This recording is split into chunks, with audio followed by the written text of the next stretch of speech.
What do you think? What are some ways that you can personally, you've seen some things going on in your market, just throw out some ideas. It doesn't matter what it is, just let's talk about different things that you're seeing here that you can invest in, or you're hearing about, or you're working with some of your investors on.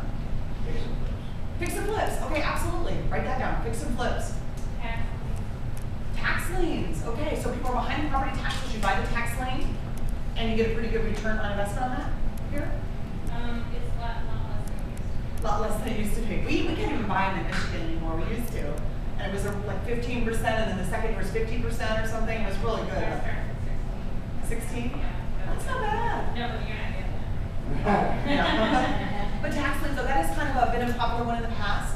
You just have to be careful that they're not going to lose that, right? Or is that still first? No, tax lien is the first? You can get even from. You can, okay. So if it's in foreclosure, you got to go careful. Yeah. What else? How else can you all invest?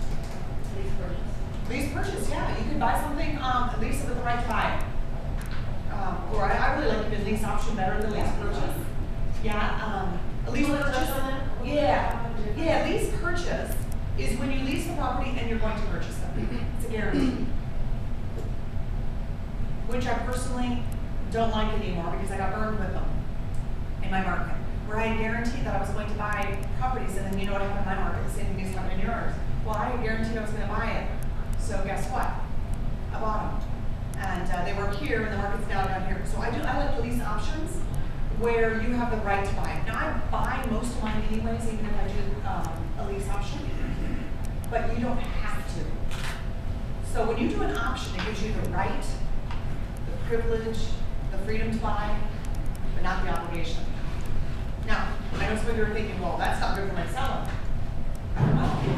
Well, you know, this is as an investor we're talking about, first of all. It may be very good for sellers.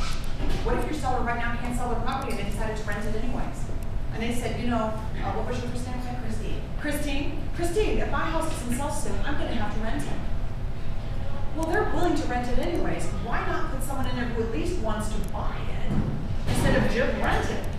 You're doing a better service for your seller. You're doing a much better service for yourself and your office and everybody involved, because it's a stronger tenant who's putting more down at stake that they're going to be losing if they choose not to buy that property. And then I'm going to talk about what to do with that money later, because that part is part of our commission, you know, it's the next session. We'll talk about how to do that. But absolutely, so you can do lease options or lease purchases. What else? You could wrap. You could, especially if they have a very low mortgage and they're not willing to walk away from that, you could pay a higher amount and let them finance the difference and just pay them an interest rate. Financing is really, really difficult to get for investors. Am I right, guys in the bank? I mean, you can, if you've got a lot down, you got to have 25 to 30% down, somewhere in there, right? And you got to have reserves, and you got to show your reserves. Some of it's got to be liquid. I mean, it's kind of complex nowadays. I mean, if you can't go over 10 anymore, can you? Say no back there. Over 10. 10 max, probably 4 for most, right? Yeah. Investor finance. 10. They're still 10. 10. If, let me just say, if you're loaded. Am I right? Pretty much you gotta be loaded. I mean, you gotta have 25 or 30% down for each one, liquid, approvable. And then you gotta have 6 months reserves for all of them, am I right? Is it still 6 months reserves? Showing, and a good portion of that's gotta be liquid as well, for each one that you own. So if you already have 9 on one, you gotta have 6 months reserves for all 9, plus your 25% down for the next one. So you know what I'm saying? It makes it really difficult for most of us to get into that type of investing scenario unless you got a lot of cash. So absolutely you could do wraps. Let the seller finance it for you. I mean, and as we're talking about this creative stuff for yourself to invest, because this is really what the session is about, this hopefully will help you spread ideas of how you can even help some of your sellers move properties and some of your buyers buy that may or may not be investors. But these same creative ways can help you make more commission this next year as well. What else can you do?